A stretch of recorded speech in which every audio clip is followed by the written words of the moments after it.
One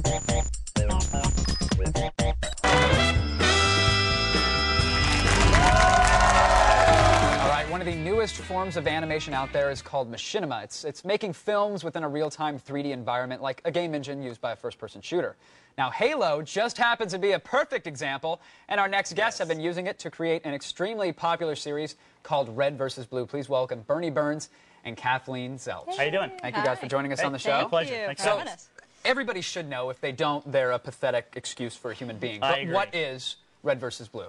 Red vs. Blue is a weekly cartoon that we make, and we write, do the acting ourselves, and then we do the animation by using the Halo game engine. We use Halo 1 from the Xbox, Halo PC, and now we're using Halo 2 as well. And in the upcoming episode, we're going to go way back and use an old Bungie game called Marathon. Oh, and nice. That's what we use all the visuals for. It's like normal animation, but instead of sitting down and drawing everything by hand, we just use controllers. Now, I mean, well, yeah, you save time on certain things. You don't have to draw each cell, but are there drawbacks to doing machinima? Is it all benefits? Is it all easier? I mean, yeah, but there are drawbacks. Like, it's a very limited world. I mean, especially when you talk about a console game. With PC games, you can get in there. Right, you can bring in your own models, your own artwork, and make your own sets, make your own levels, things like that. And you get really advanced and do your own animations and things like that. But really what you end up doing is you end up writing around what's in that world, that limited world, Which is kind of fun, too. Like, sometimes we sit around and we think, what can we possibly do with stuff that's in the game? And we use the skull that's in Halo for Oddball. In the first one, we had a very funny scene with Tex where she beat a guy to death with his own skull. Right. Oh, nice. Yeah, so it's a fun writing challenge, too. That's cool. Now, so Kathleen, how did you actually get involved with this project? I work in the animation industry, and I was working with Matt Hullum, who plays Sarge, and he showed me the first couple episodes, and I thought it was great, but I said, you guys need a really tough girl in this show. Sure. So he bounced the idea off of Burnie. We need to tough anything. We need to tough guys in the show. So. And so you had a bunch of guys whining about why they're there. Exactly. So they needed a balancing person. So Tex was born, and I've been Tex ever since, and I love the character. She was the most popular character before she ever came on. She came on in episode 10, and we introduced her in the credits. And because she was invisible, she was the cloaking character. Right.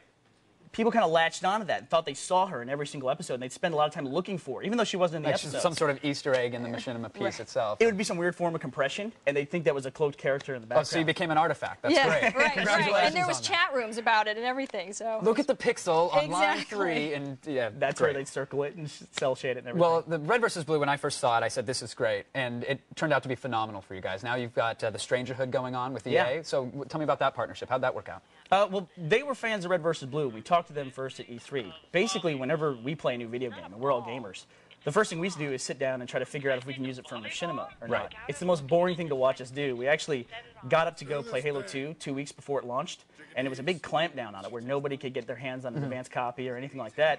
And we got a chance to play it, and what do? We sit in this room, and we're just seeing how close we can stand to each other and how fast we can turn. How does the head move when I look up and down? Not like, hey, should I hop in a warthog and go kill some enemies? Yeah, the poor Bungie guys, they came by, and they were like looking in the window of the office, and they saw what we were doing. They shook their heads. They spent 3 years making this game, and here we are, just like seeing who can look the farthest point in the distance. And so that really does change the way you look and play video games, right? Yeah. Being a machinima producer.